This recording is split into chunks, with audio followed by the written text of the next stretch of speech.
میرے YouTube channel کے ناظرین السلام علیکم ورحمۃ اللہ وبرکاتہ۔ معزز ناظرین، آج آپ کے سامنے دور جاہلیت کا وہ دل سوز واقعہ پیش کر رہا ہوں جسے سننے کے بعد درد مند لوگوں کے دل کانپنے لگتے ہیں، جس سے انسان کے آنکھوں سے بے اختیار آنسو جاری ہو جاتے ہیں۔ وہ واقعہ یوں ہے کہ حضرت دحیہ کلبی رضی اللہ تعالی عنہ ایک نہایت ہی حسین نوجوان تھے۔ تفسیر نگار لکھتے ہیں کہ آپ کا حسن اس قدر تھا کہ عرب کی عورتیں دروازوں کے پیچھے کھڑے ہو کر آپ کو دیکھا کرتی تھی، لیکن اس وقت آپ مسلمان نہیں ہوئے تھے۔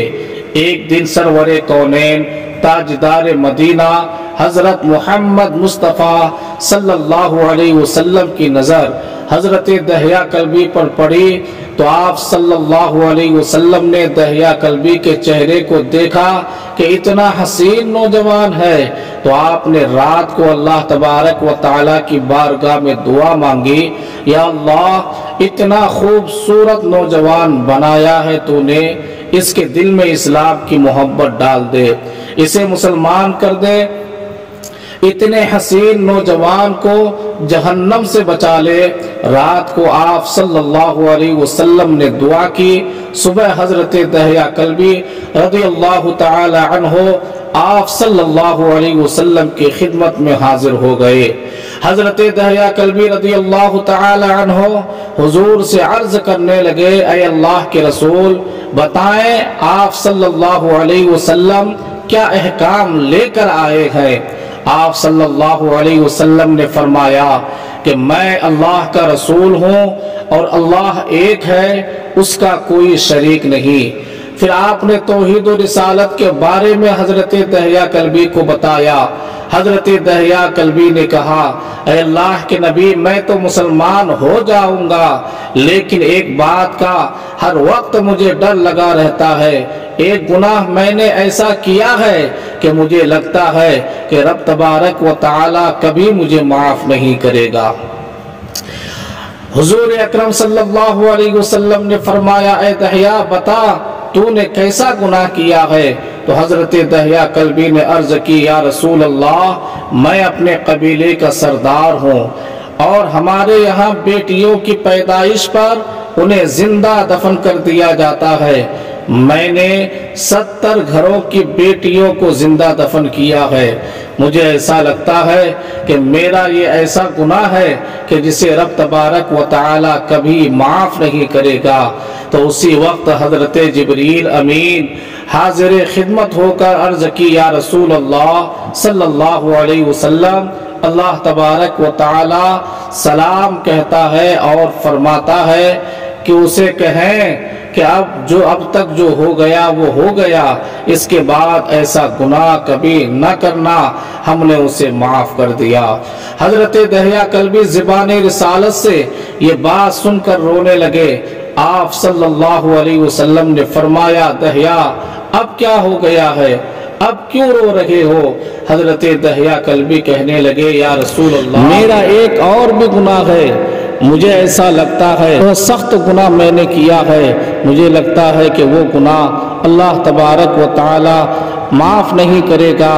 تو اللہ کے پیارے نبی نے فرمایا، دحیہ وہ کیسا گناہ ہے بتاؤ تو؟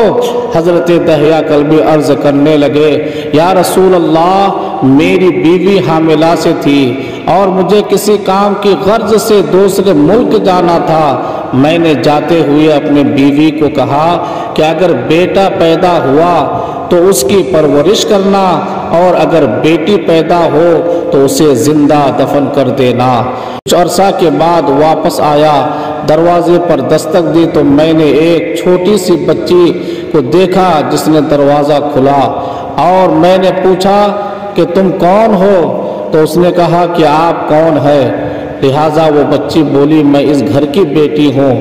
آپ نے کہا، تم اس گھر کی بیٹی ہو تو میں تو اس گھر کا مالک ہوں۔ دحیہ فرمانے لگے، یا رسول اللہ، میرے منہ سے یہ نکل گیا کہ میں اس گھر کا مالک ہوں تو وہ بیٹی میرے قریب آتی ہے، میرے پاؤں سے لپٹ جاتی ہے، مجھے بابا بابا کہتی ہے اور کہتی ہے ابا آپ کہاں چلے گئے تھے؟ بابا کتنے دن سے میں آپ کے انتظار کر رہی تھی۔ حضرت دہیا کلبی روتے جا رہے ہیں اور فرماتے جا رہے ہیں، اے اللہ کے نبی، میں نے بیٹی کو دھکا دیا اور جا کر بیوی سے پوچھا یہ بچی کون ہے؟ بیوی رونے لگ گئی اور کہنے لگی دہیا یہ تمہاری بیٹی ہے، یہ ہماری بیٹی ہے۔ یا رسول اللہ مجھے ذرہ برابر ترس نہ آیا، میں نے سوچا میں قبیلے کا سردار ہوں، اگر اپنی بیٹی کو دفن نہیں کیا تو لوگ باہر یہ کہیں گے کہ ہماری بیٹیوں کو دفن کرتا رہا، اپنی بیٹی کی باری آئی تو اس سے پیار کر رہا ہے۔ یا رسول اللہ وہ بچی بہت خوبصورت اور حسین تھی، میرا دل کر رہا تھا اسے سینے سے لگا لوں، پھر سوچتا تھا کہ کہیں لوگ بعد میں یہ باتیں نہ کریں۔ میں نے اپنی بیٹی کی باری آئی تو اسے زندہ چھوڑ دیا اور ہماری بیٹی کو دفن کرتا رہا۔ میں گھر سے بیٹی کو تیار کروا کر جب بیٹی کو لے کر نکلا تو بیوی نے میرے پاؤں پکڑ لیے، کہنے لگی دہیا اسے نہ مارنا، دہیا یہ تمہاری بیٹی ہے، دہیا دیکھو ان کے ہونٹ کتنے اچھے ہیں، دہیا دیکھو ان کا چہرہ کتنا بہتر ہے۔ اللہ اکبر کبیرہ، وہ ماں تڑپتی ہے، ماں تو آخر ماں ہوتی ہے۔ تو حضرت دہیا کلبی کہتے ہیں یا رسول اللہ میں نے ان کی عاجزی، میں نے ان کے انکساری کو بھی ٹھکرا دیا، میں نے اسے دھکا دے دیا اور دینے کے بعد بچی کو لے کر راستے پر چل پڑا۔ راستے میں میری بیٹی نے کہا بابا مجھے کہاں لے جا رہے ہو؟ بابا کیا مجھے کھلونے لے کر دینے جا رہے ہو؟ بابا ہم کہاں جا رہے ہیں؟ یا رسول اللہ میں بچی کے سوالوں کا جواب ہی نہیں دیتا تھا، ایک مقام پر جا کر میں نے اسے بٹھا دیا اور خود اس کی قبر کھودنے لگ گیا۔ آقائے دو جہاں صلی اللہ علیہ وسلم دہیا کلبی کی زبان سے یہ واقعہ سنتے جا رہے ہیں اور روتے جا رہے ہیں۔ میری بیٹی نے جب دیکھا میرا باپ دھوپ کی سخت دھوپ میں کام کر رہا ہے تو اٹھ کر میرے پاس آئی، اپنے گلے میں جو چھوٹا سا دوپٹہ تھا اسے اتار کر میرے چہرے سے ریت صاف کرتے ہوئے کہتی ہے بابا دھوپ میں کام کیوں کر رہے ہیں؟ چھاؤں میں آ جائے۔ بابا یہ کیوں کھود رہے ہیں؟ بابا گرمی ہے، چھاؤں میں آ جائے۔ اور ساتھ ہی ساتھ میرا پسینہ اور مٹی صاف کرتی جا رہی تھی، لیکن مجھے ترس نہ آیا۔ آخرکار جب قبر میں نے کھود لی تو میری بیٹی پاس آئی، میں نے دھکا دے دیا، وہ قبر میں گر گئی اور میں ریت ڈالنے لگ گیا۔ بچی ریت سے روتی ہوئی اپنے چھوٹے چھوٹے ہاتھ میرے سامنے جوڑ کر کہنے لگی بابا میں نہیں کھلونے مانگوں گی، بابا میں نہیں نانی کے گھر جاؤں گی، بابا میری شکل اگر پسند نہیں ہے تو کبھی میں آپ کے سامنے نہ آؤں گی، بابا مجھے اس طریقے سے نہ مارو، بابا میرے اوپر مٹی نہ ڈالو۔ یا رسول اللہ میں ریت اور مٹی ڈالتا گیا، مجھے ان کی باتیں سن کر بھی ترس نہ آیا۔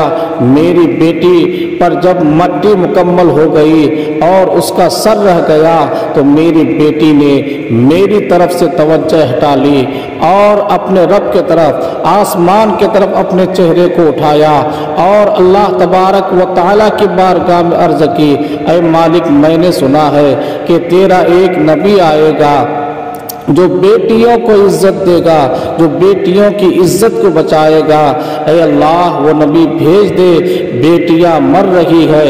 پھر میں نے اسے ریت میں دفن کر دیا۔ اللہ اکبر کبیرہ۔ حضرت دہیا کلبی یہ واقعہ سناتے ہوئے بے انتہا روئے۔